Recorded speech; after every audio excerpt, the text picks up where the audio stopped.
ஏய் ரேஸ்மா, இந்த ட்ரெஸ் கட்டையில போட்டு பாரு எப்படி இருக்குன்னு சொல்லு. என்னம்மா துணியே சரியில்லை. என்னம்மா 700 ரூபாய்க்கு வாங்கியிருக்க? ஒரு 2000 ரூபாய் எக்ஸ்ட்ரா போட்டதா என்ன உனக்கு? என்னது 2000 ரூபாய் எச்சா போடவா? ஏய் என்ன ரொம்ப ஈஸியா சொல்லிக்கிட்டு இருக்க?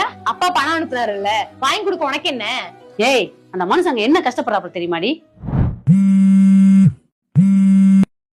ஏய் ஏன்டா அழுவுற? எங்க பாக்குறதுக்கே கஷ்டமா இருக்குங்க. ஏன் என்னாச்சு? எல்லாத்துட்டையும் எங்க வீட்டுக்காரர் வெளிநாட்டுல இருக்காரு பெருமையா சொல்லிடுறோம். அங்க கஷ்டப்படுறது உங்களுக்கு தானே தெரியுது. மா அடுத்தவங்க 1000 சொல்லதாம செய்வாங்க. அதெல்லாம் நம்ம பார்த்துட்டு வாழ முடியுமா? புள்ளைய கட்டி கொடுக்கணும், பையனை நல்லா படிக்க வைக்கணும். நீ எவ்வளவு வேலை கிடக்கு நம்ம குடும்பத்துக்கு. இந்த வேலை மட்டும் இல்ல, இதை விட எவ்வளவு கஷ்டமான வேலையும் நான் செய்வேன். இல்ல நீ பெருசா எடுத்துக்காத. நீ பாரு, நான் வேலையை முடிஞ்சு சாயந்தரமா கால் பண்றேன்.